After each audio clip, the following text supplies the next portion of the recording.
Sahabat Al-Ma'tuk, mari berdonasi untuk keperluan serta kegiatan media Al-Ma'tuk agar kami dapat selalu menyajikan tayangan-tayangan yang bermanfaat bagi umat muslim. Caranya mudah, silakan klik link yang ada di kolom deskripsi atau scan barcode donasi yang berada tepat di layar Anda.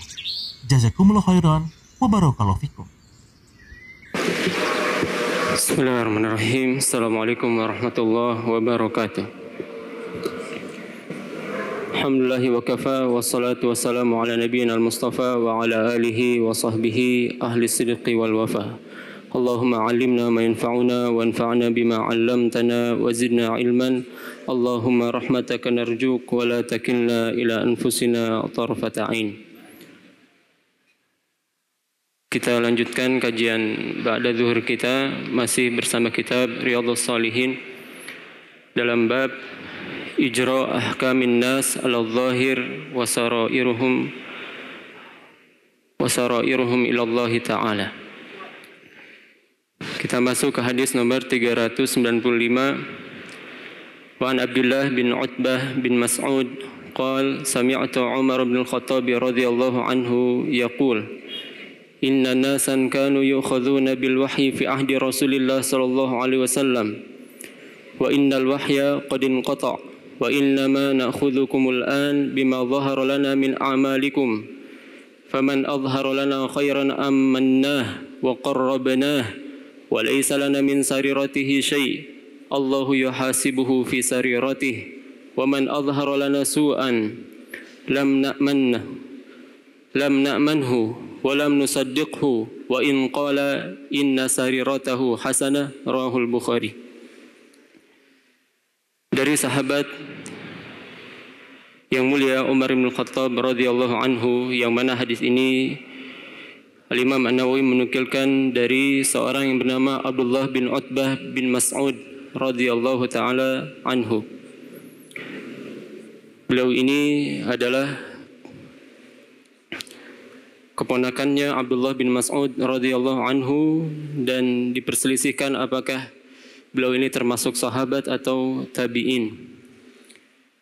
Al-Uqaili beliau menggolongkannya menjadi bagian daripada sahabat, sementara sebagian ulama yang lain menggolongkannya kepada golongan tabi'in. Hadis ini atau ucapan ini beliau ambil dari Umar bin Khattab radhiyallahu anhu, bahwasanya ia mengatakan innan nasan kanu yu'khadhuna bil wahyi fi ahdi Rasulillah sallallahu alaihi wasallam. Dulu manusia dihukumi urusan hati mereka di masa Rasulullah sallallahu alaihi wasallam dengan wahyu. Wa innal wahya qad inqata'. Adapun sekarang wahyu itu telah terputus. Wa inna na'khudhukumul an bima dhahara lana min a'malikum. Akan tapi yang kita hukumi kalian di masa sekarang adalah sesuai dengan apa yang nampak dari amalan kalian. Faman adhhara lana khairan ammannah wa qarrabnah.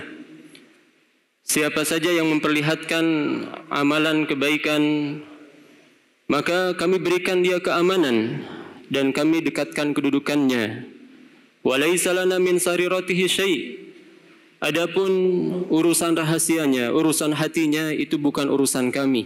Allahu yuhasibuhu fi sariratihi. Akan tapi Allah lah yang akan menghisab urusan hatinya, urusan rahasianya. Wa man adhhara lana su'an lam na'manhu.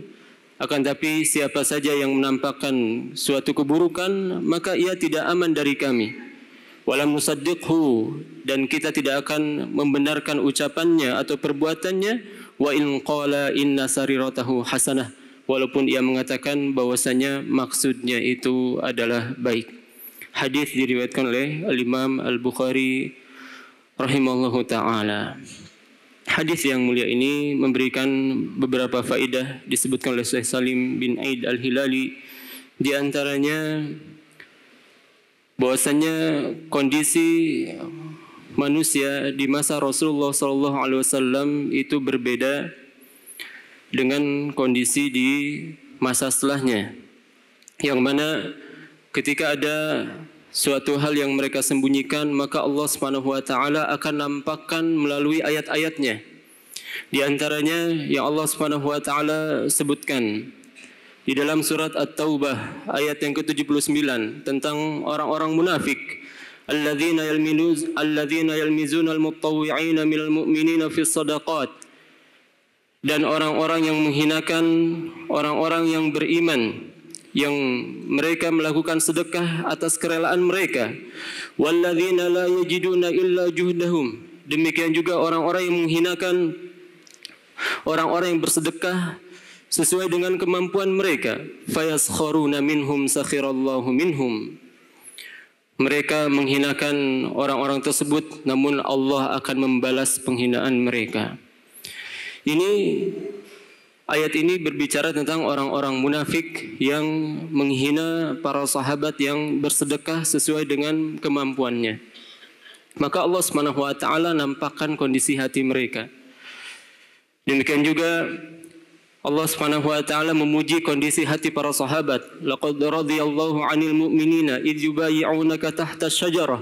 Sungguh Allah Subhanahu wa taala telah ridha kepada orang-orang beriman yang mereka membaiat Rasulullah SAW di bawah pohon. Fa'alima ma fi qulubihim. Allah Subhanahu wa taala mengetahui kondisi hati mereka. Wa anzala sakinata 'alaihim, dan Allah Subhanahu wa taala menurunkan ketenangan ke hati-hati mereka. Wa asabahum fathan qariba, kemudian Allah Subhanahu wa taala akan berikan ganjaran kepada mereka dengan kemenangan yang dekat.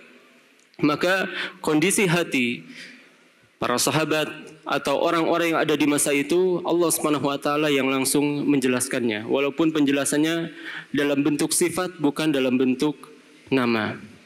Kemudian kata Syekh Salim bin Aid al-Hilali, ijra'ul ahkamil islamiyah ala zahirin nas wa ma yasdiru minhum min amal. Kita itu menghukumi manusia, keislaman seorang sesuai dengan zahirnya saja, bukan dengan apa yang tidak nampak. Ini yang terjadi kesalahan dari sebagian orang yang memiliki pemahaman Khawarij. Mereka menghukumi manusia bukan atas zahirnya. Ya, mereka salah kaprah meyakini bahwasannya umat Islam di masa sekarang sudah keluar dari Islam semuanya kecuali kelompok yang berbaiat dengan pemimpinnya saja. Oleh karenanya dengan mudahnya mereka mengkafirkan kaum muslimin, bahkan tidak ragu lagi di antara mereka ada yang membom kaum muslimin di sana dan di sini. Musuh utama bagi mereka adalah pegawai pemerintah, kemudian aparat keamanan yang mereka katakan mereka semua adalah taghut karena mereka telah berhukum dengan hukum selain Allah. Dan dulu ada salah seorang kenalan ya di Garut, beliau sebelumnya mengikuti kajian yang mengajaknya untuk ziarah ke kuburan-kuburan wali, kemudian meminta dari para wali. Kemudian ceritanya dia hijrah namun ke jamaah yang lebih muskilah, yaitu Jamaatul Khawarij. Ya, ia ikut kajiannya walaupun ia masih ada di ring yang jauh, tidak bisa langsung ikut hadir di depan kiainya, kiai yang ma'ruf ya di Indonesia yang memiliki pemahaman Khawarij. Ya, dulu pernah ditangkap lumayan lama. Maka beliau bercerita bahwasanya dulu ketika anak ikut kajian itu, tiba-tiba ada salah seorang teman anak yang memberikan info bahwasanya nanti jam sekian akan terjadi pemboman. Ya, saudara kita sedang beraksi. Maka benar, tepat di jam yang sama mereka mendengarkan radio. Kemudian radio itu mengumumkan bahwasanya telah terjadi pemboman di jam sekian di gedung sekian. Kemudian apa yang mereka katakan? Alhamdulillah, subhanallah. Ya, mereka memuji Allah dengan adanya pemboman itu. Maka teman anak ini ketika itu mulai, wah ini ada yang nggak beres ini. Masa orang mati bersyukur kepada Allah. Dan di sana banyak kaum muslimin. Maka ketika itu, wah ini kayaknya saya harus keluar. Ya, maka beliau memutuskan untuk keluar lagi, kembali lagi ke jamaah kuburiyin, ya. Meminta-minta lagi kepada penghuni kubur. Subhanallah, dari ekstrim kanan, ekstrim kiri, balik lagi ke ekstrim kanan. Maka ini diantara kesalahan orang dalam menghukumi orang bidzahir. Ya, ia tidak menghukumi orang dengan zahir, tapi dengan sesuatu hal yang sebenarnya itu hanya persangkaan-persangkaan saja. Para ulama telah menjelaskan bahwa tidak semua orang yang berhukum dengan hukum selain Allah itu kafir. Oleh karenanya terdapat 3 ayat dalam surat Al-Maidah, "Wa man lam yahkum bima anzalallahu fa ulaika humul fasiqun, fa ulaika humul zalimun, fa ulaika humul kafirun." Tidak serta-merta orang yang berhukum dengan hukum selain Allah itu langsung dikafirkan. Ya, oleh karenanya Ibnu Abbas radhiyallahu anhu mengatakan kufrun duna kufrin. Di sana ada kekufuran di bawah kekufuran atau yang dikenal dengan kufur asghar. Kemudian faedah yang ketiga kata Syekh Salim bin Aid Al-Hilali, la tusawwin niyatul hasanah fi'lal ma'siyah. Niat yang baik itu tidak bisa menghalalkan kemaksiatan. Wala tasqut iqamatul hudud wal qisas. Demikian juga tidak bisa orang dengan alasan niat yang baik kemudian dia tidak dihukum. Ya. Oleh karenanya kita ketahui bagaimana Nabi Adam alaihissalam diturunkan dari surga ke dunia walaupun Allah Subhanahu wa taala mengampuninya, tapi hukuman tetap berjalan. Ya, karena memang terkadang ada sebagian orang yang berdalil dengan itu. Ya, kenapa hukuman tetap dijalankan? Bukankah Allah telah memaafkan Adam? Ya, maka ya tentu ini kondisinya berbeda. Oleh karenanya tidak bisa seorang beralaskan dengan niat yang baik untuk menghalalkan kemaksiatan. Niat saya kan baik. Jadi ya tentu ini tidak bisa dihukumi sebagai kesalahan. Tidak. Kesalahan tetap kesalahan walaupun niat pelakunya adalah baik. Kemudian kata beliau, yambaghi 'ala ra'il adlu fi ra'iyah wa infadh hukmillahi fi syarif wal wadhi' 'ala haddin sawa la ta'khudhuhu fillahi laumata la'im. Hendaknya orang yang memberikan keputusan pemerintah memberikan hukuman dengan adil, tidak membedakan mana kalangan atas dan mana kalangan bawah. Ya, dia tidak mempedulikan ucapan orang-orang yang mencelaknya. Ya, dan ini yang sejatinya hendaknya kita yakini bahwasanya hukum itu harus ditegakkan walaupun ini orang yang memiliki kedudukan yang tinggi. Ya, memiliki kedudukan yang mulia. Hukum adalah hal yang sama, tidak dibedakan antara yang mulia dengan yang kalangan bawah. Kemudian yaqbalul uzr mimman urifa haluhu wa sayqana min maqalihi. Hadis ini juga menjelaskan kepada kita bahwasanya disyariatkan menerima uzur dari orang yang sudah diketahui kondisinya. Ya, dan kita ketahui kejujuran ucapannya. Jadi selama orang itu jujur maka sudah kita terima saja. Adapun urusan rahasianya maka tidak diperintahkan untuk mengorek-ngoreknya. Ya, misalkan ada santri yang menurut kita telah melakukan kesalahan. Ketika dipanggil ternyata dia katakan saya enggak melakukan dan tidak ada bukti.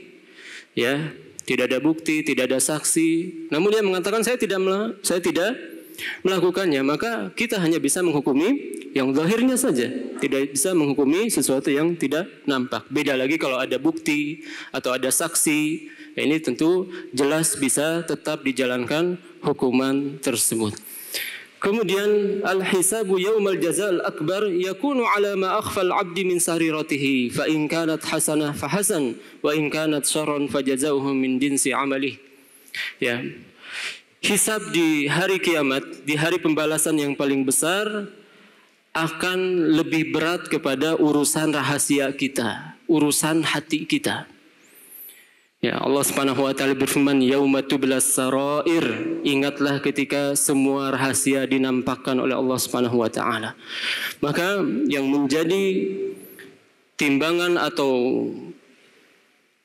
ya, pengadilan terbesar nanti di hari kiamat itu berkaitan dengan perkara-perkara yang sifatnya tidak nampak. Walaupun yang nampak tentu ini semuanya akan dihisab Allah Subhanahu wa taala. Allahumma hasibna hisaban yasira. Mudah-mudahan kita semua menjadi orang-orang yang mendapatkan hisab yang mudah. Wassallallahu ala nabiyina Muhammadin wa akhiru da'wana anil hamdulillahirabbil alamin. Subhanakallahumma bihamdik asyhadu an la ilaha illa anta astaghfiruka wa atubu ilaik. Assalamualaikum warahmatullahi wabarakatuh. Sahabat Al-Ma'tuk, mari berdonasi untuk keperluan serta kegiatan media Al-Ma'tuk agar kami dapat selalu menyajikan tayangan-tayangan yang bermanfaat bagi umat muslim. Caranya mudah, silakan klik link yang ada di kolom deskripsi atau scan barcode donasi yang berada tepat di layar Anda.